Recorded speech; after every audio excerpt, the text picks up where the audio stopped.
goblan talaad yiri maxaa guri barwaaqo ah waaba guri sareeyaan garashada ka marane hooyadiisi gacaliye gabdhihiisi uu dhalay ceebta u guntaayay gundihiisa cunaye arrimuhu gurracana geyga ayaan daran gafka uu hogaanshuhu garwadeen ninkan u biday ma gabood fal baa jira maanta loo golleeyahay oo gambigii ku wacan tahay xaajadu gurracanayo goorgoorku badan ah ma dalkaa la gubayaayo guluf iyo colaadii in aroorta la iskalo kala guur degdeg u dhaco ayaa loo golleeyahay xaajadu gurracana goorgoorku badan ah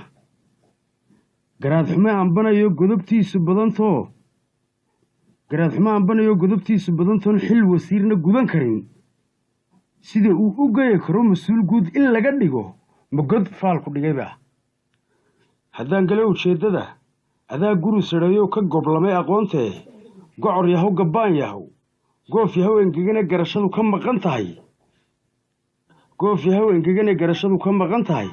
kuwa aan gudnayn iyo gaalada damiir kale gafka iyo xumaantay garashada ku diideen malaayna gumeed yahow adigu heer la gaadhiyo garaadaad u aragtaa waxaa tahay gaddiisii dameerkii gunnada cunee markuu goostay daaqii nimcaduu gasintiye ku gabaarmay dharaggee cida iyo garmaamada markuu goynba waayo hadba jaarka ula galo gaanleef la dara iyo gawrac laga mashiiqsaday intoo geedka lagu xidhay kurayadu garaaceenee ladnaantii u galay iyo geniciisa eersadee geerida ku sababsaday maanta guri sareeyo adigaa gaddiisa ah niyow galalafka ahee gudcur soo baraarugay aan kuu gargaarayay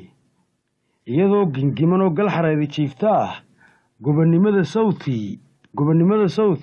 gobonnimada sawtii gallad waxay lahayd iyo sharaftii ku gaadhnayd goor hore rag qaybsaday markii la isgarbinayay tartannada raggu u galay isu gabarraweyn yahow waad soo galloobnayd darbaa golaha joogo gabay kaalmahooda haddaa guri sareeyow shalay gaabsateen oo galsha miirad kolay tahay waxba goosan weydeen iska galalaf maantana gaxadhka iyo dhoobadu ka hadaafay goragii